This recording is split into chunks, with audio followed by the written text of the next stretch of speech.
2024 বিধানসভা ভোটে বিজেপির কাছে কোনো ইস্যু নেই, তাই তারা ধর্মের নামে ভেদাভেদের রাজনীতি করছে, এমনই মন্তব্য করেছেন হুগলির তৃণমূলের সাংসদ রচনা বন্দ্যোপাধ্যায়। তার আরো মন্তব্য, আগামী দিনে পশ্চিমবঙ্গের সম্প্রীতি ও সংস্কৃতি যারা নষ্ট করতে চাইবে তাদেরকে রাজ্যের মানুষ ছুঁড়ে ফেলে দেবে। বিজেপির হিন্দু পোস্টারে পরিপ্রেক্ষিতে তিনি বলেছেন, ছোটবেলা থেকে সকলেই জেনে এসেছে হিন্দু মুসলিম ভাই ভাই, কিন্তু বিজেপি বলে হিন্দু হিন্দু ভাই ভাই। ওদের কাছে ভোটে জেতার কোনো ইস্যু নেই, তাই তারা ধর্মীয় মেরুকরণ তৈরি করে ভোটের বাজার গরম করতে চাইছে। একই সঙ্গে তৃণমূল সাংসদ মুখ্যমন্ত্রীর লন্ডন সফর নিয়ে বলতে গিয়ে প্রথমেই ফিঙ্গার ক্রস করে বলেছেন, দিদি যেখানে থাকবেন সব ভালো হয়, পজিটিভ হয় সবকিছু। আর দিদি যখন গিয়েছেন তখন সাংঘাতিক কিছু একটা খবর হতে চলেছে। হিন্দু মুসলিম ভাই বোন ওরা যা ইচ্ছে বলুক না, আমরা কি চাইছি সেটা আমরা ভাবি না।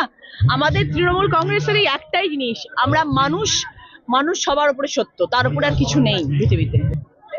সব ভালো হবে, ফিঙ্গার্স ক্রসড, সব ভালো হবে। দিদি যেখানে থাকে সেখানে সবসময় ভালোই হয়, পজিটিভ হয় সবকিছু।